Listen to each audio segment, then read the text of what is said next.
Hello again. I am Caner. I am with you with another video. Today we are going to discuss age 67 rule.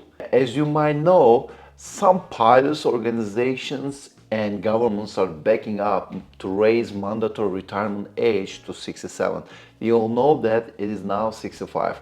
Once you hit the 65 years old, you are no longer valuable to a company because you are not allowed to fly internationally. In most countries, therefore, you are forced to retire. However, there are some countries in the world, such as Japan, Australia, New Zealand, Canada, where you can still fly domestically even if you are older than 65 years old. Long story short, today we are going to discuss everything about mandatory pilot retirement.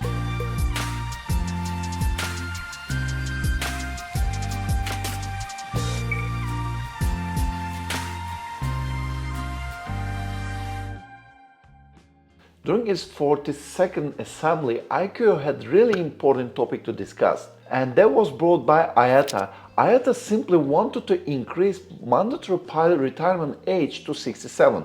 As we all know now, the mandatory retirement age was 65.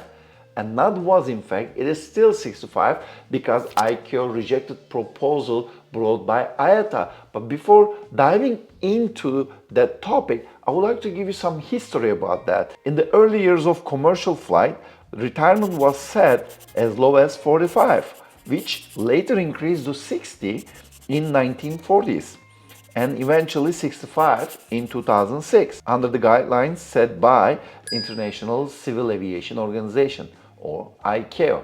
Yeah, that's the basic history behind the situation what we have right now.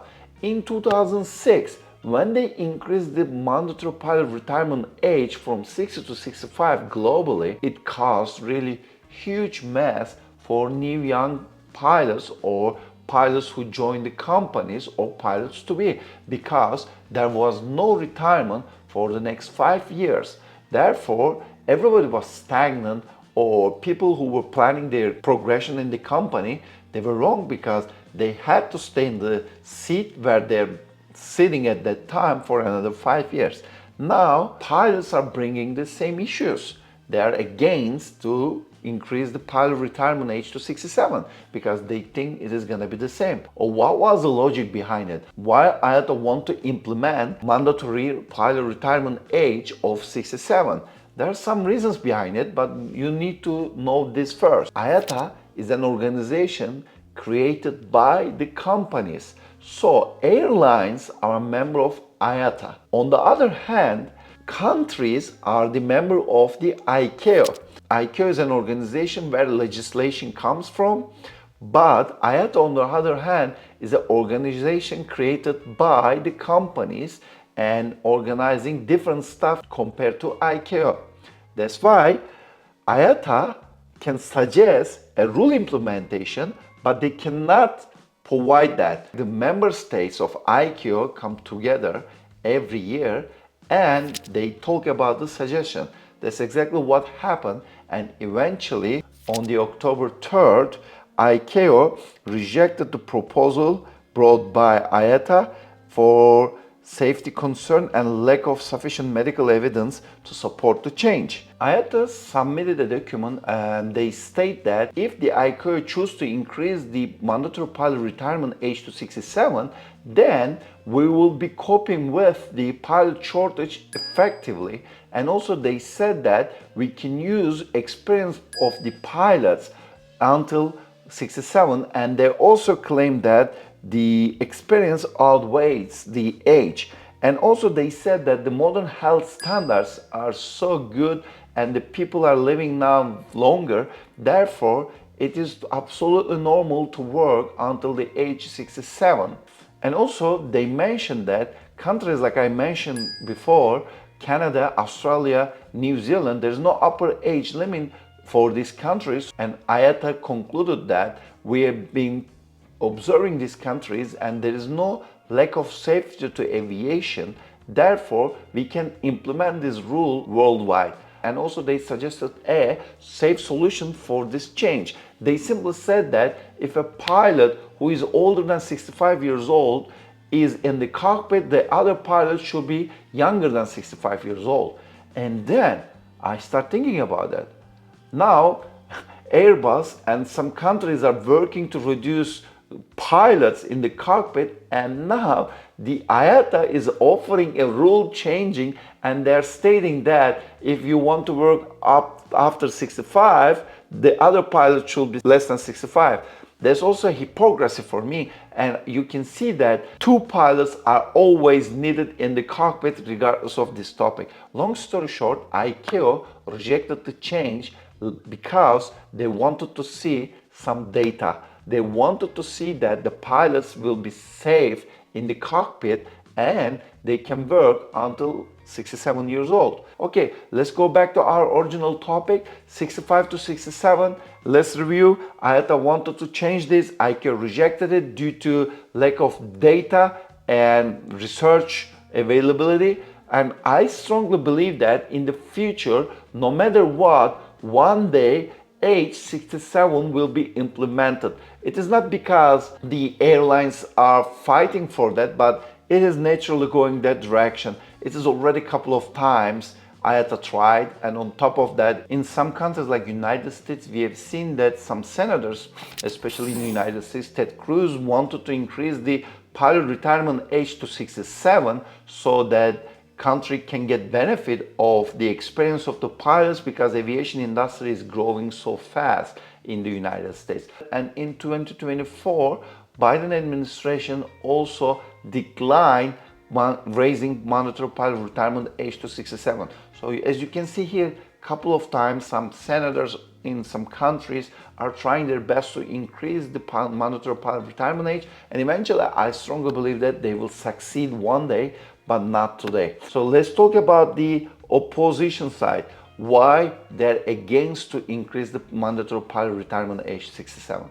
Pilot unions, including the powerful Airline Pilot Association, argue that the raising mandatory pilot retirement age will introduce significant safety, operational, and contractual risks in the United States. They claim that age 65 was implemented after decades of safety analysis of increasing pilot retirement age. But now they state that lack of scientific data to increase age 67 puts pilot in a vulnerable position for the airlines and for the industry. That's why they are forcing the countries to have proper safety analysis and scientific researches before making any changes to the rule. On top of safety concerns, also ALPA opposes the changes in the United States standalone as well, and they have a point. I agree with them. They also point out that if the rule is implemented only in the United States without waiting ICAO changes, then the pilots will be facing some challenges, because once you hit age 65 plus 1 day, then you are no longer allowed to fly internationally. Therefore, you need to fly in the US, or maybe US and Canada, maybe they can get some kind of collaboration on that, and maybe you can fly a couple of countries from United States, but mostly you will be flying domestically. And don't forget, whoever hitting age 65, they most of the time are senior. That means they're flying wide bodies, and they most often fly to international destination. And now that will be creating huge training backlog, because those pilots needs to be retrained to fly domestically or stay in wide body and fly on the domestic trips. Either way, that will create huge mess for the airline for scheduling. It will increase the cost, that will impact the contract, that will impact the seniority, and that will impact the quality of life of the pilots. That's why it is not an easy job to solve. Therefore, we can conclude that ALPA opposes this rule changing, but also we need to understand that it is not only United States, but at the same time, all around the world, they're trying to change this rule, and also ALPA and other pilots are opposing these changes as well. So not only ALPA opposes, but at the same time, European pilot unions are against the rule changing as well. That's why I strongly believe that I'm not saying which side is better or wrong. I'm not saying that I'm choosing this side or that side. I'm trying to say that if you want to raise the retirement age 67, there should be a collaboration between companies, countries, and the pilot unions, because those are the ones affected from these changes. You remember at the beginning of the video I said that IATA wanted to have this implementation because they said that if age 67 rule will be implemented, pilot shortage will be managed efficiently. I strongly disagree with that. That's why I would like to talk a little bit about that. As we all know, in 2006, they increased mandatory pilot retirement age from 60 to 65. What happened shortly after that is we directly hit the financial crisis in 2008. As you all know, aviation industry strongly correlated with worldwide crisis because that's the industry will be impacted first from this crisis. People won't be flying and business meeting won't be happening. Therefore, airlines will be shrinking. That's the very brief explanation why airlines are affected from financial crisis. Why I'm coming this point is very simple. The airlines didn't grow after implementing rules from 60 to 65. And that gave the entire industry some years to solve pilot shortage problem because 3-4 years is wasted and no pilots retired between 60 to 65 from 2006 to 2011. Now, we can ask simple questions to ourselves. Did it solve the problem? They were saying exactly the same stuff when they were trying to increase the mandatory retirement age from 60 to 65. And now we are talking the same from 65 to 67. And guess what? After 5 years, we will be talking about from 67 to 70. This is not gonna solve the problem. And we all know that. You need to have reliable solution. You shouldn't be saving the day. After 2008, come to 2019, COVID happened. Most of the airlines fired the most valuable assets, which is pilot group, right? Or they forced their pilot to have early retirement packages. And they thought that this crisis will be taking longer than what they expect due to lack of the calculations, due to wrong calculations. Airline faced too many problems to bring the experienced pilots because now they hit the age 65. They simply didn't have pilots. Singapore fired how many pilots? Emirates faced the same situation. Airlines in the United States wanted to grow so big because US is huge and domestic flights picked up so fast, but they didn't have enough workforce for them to operate all of their trips. That's why, guys, raising the pilot mandatory retirement age is something always to say. We are fighting with the pilot shortage, but in fact this is not true. From 2006 to 2026, they had 20 years to solve this problem. And after 20 years, we are still talking about the pilot shortage. In order to fight with the pilot shortage, we need aggressive solutions, such as we need to increase the pilot contracts, we need to improve the training, we need to improve the funding process of being a pilot. Nowadays, if you want to be a pilot, you need to spend a fortune to be a pilot. Young students who wants to be a pilot need to spend hundreds, thousands of dollars, and that's not only in the United States, it's all around the world. If you want to be a pilot in Middle East, you need to have at least 2,000 to 3,000 hours. And you know what? Some airlines all around the world, they are abusing the system. They know that the pilots need job, and there are even some airlines in the world taking money from the pilot. They're basically selling them flying hours because desperate pilots know that they need to have hundreds of hours to be able to go and apply some good quality of airlines. And they're receiving money from the pilots and having them work for their own airline. Now we are talking about the pilot shortage. That's the main reason why nowadays people are staying away from being a pilot.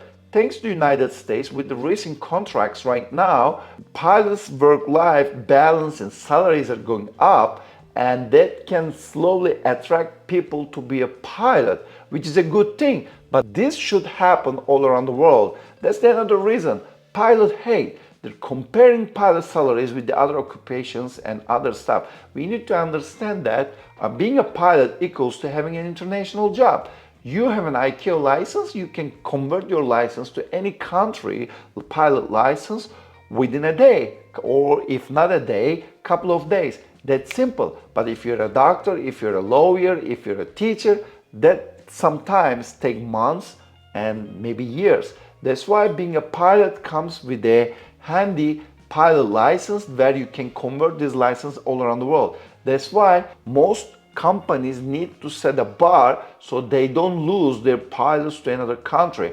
If you're a pilot in a low-level income country, if you pay your pilot not a decent salary, these pilots can escape from this job and go to another country within a month, and they can make their salaries x2 times 3 or times 4 in a month. That's why, guys, I strongly believe that the companies need to set some bar for the job based on not what they are having in their own country, but based on international standard. That's really important. Nowadays, unfortunately, it is not like that. The second thing, when you see that the companies, when they see that there is not much demand, when they need to hire pilots, they're immediately, increasing the salaries, increasing the opportunities for the pilots. But at the same time, when industry goes towards the bad day, then they immediately start following people. They immediately, firing people no matter what. Of course, the main purpose of an airline is to survive and bring profit. That's 100% sure. But airlines also have really important role. That's what I'm trying to say. When they show this job is really bad, when they see when they need pilots to be, when they see that it is really extremely difficult to be a pilot, and then pilots are losing their job throughout the crisis, then they're simply saying that I'm not going to be a pilot. When you see this in 2019 towards the 2025, during that era, most people who wanted to be a pilot, they gave up because they thought that industry will never recover, and we never saw a good sign from the managements of the airlines as well. Same story in 2008 when the financial crisis hit. Hundreds, thousands of young people who wanted to be a pilot changed their opinion based on 3-4 years of crisis. Is because of the lack of the job plus how pilots are treated. When a person sees that pilots are being a delivery guy or other stuff, they simply don't want to spend $100,000 for that. And they see that if I had spent $100,000, I would have never gotten a job. Plus, I needed to be a place where I don't want to be. That's why it's really important to protect the prosperity of the job so that we can attract young pilots to come here. And also another discussion that I wanted to mention to you guys, as you said, IATA proposed to have one pilot to be younger than 65 if there's one pilot in the cockpit older than 65. They say that to pilots, right? But nowadays we are talking about reducing the pilots in the cockpit. It will impact the safety of the aviation, but I'm not discussing this thing. I'm strongly opposing this rule changing, but I must say that if you want to protect the pilot job, we need to have 2 pilots in order not to scare those new generation to be a pilot. Nowadays, I've been getting tons of questions from everybody all around the world. I'm trying to be a pilot, but my parents are telling that in the future air will take over the cockpit. There won't be any pilots in the cockpit, or there will be reduced number of the pilots in the cockpit, so there won't be enough job because there will be excess pilot in the industry and they will drive the salaries down. And to be honest, it's a logical thinking method, and whatever they say, they have point. They are scared. They're afraid of not getting a job once they be a pilot. That's why we need to protect our job, but we need to make our job being a pilot top notch. If we bring the job all the time with unnecessary discussions such as single pilot operation or changes to lower the salaries of the pilot or not protecting some international income levels for each pilot, that's why we will be facing lots of challenges like this in the future. That's what I'm trying to say. Even if we increase the age 70, 75, 80, it's not gonna solve the issue. Issue is somewhere else, not increasing the mandatory pilot retirement age. What do you think about that? Do you agree with me, or do you have different opinion than I do? Please go ahead, send your comments down below. I'll try to read each of them. What's the general idea of raising the mandatory pilot retirement age from 65 to 67? Because also the pilots are divided almost half. If you are young, most pilots are saying that we should keep mandatory retirement age at 65 because they don't want to give up from their seniority.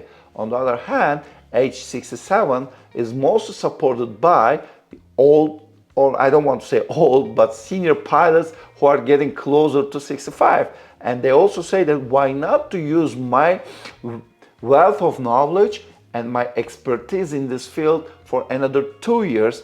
Either way, I can retire at 65, I can fly it fractional. I don't have to fly commercial, but still I am allowed to fly most airlines, most companies, fractional companies in the world. So it's a good debate. I'm not choosing, I want to be neutral in this position. Of course, I have my own opinion, but I wanted to record this video to have some awareness in the industry. So guys, you can have your own opinion, think about it, you can choose one side. But my duty right now is here to give the information what we have as of late October 2025. Before going, please don't forget to like the video, subscribe to the channel, and hit the bell button to get the notifications. See you in another video. Bye bye.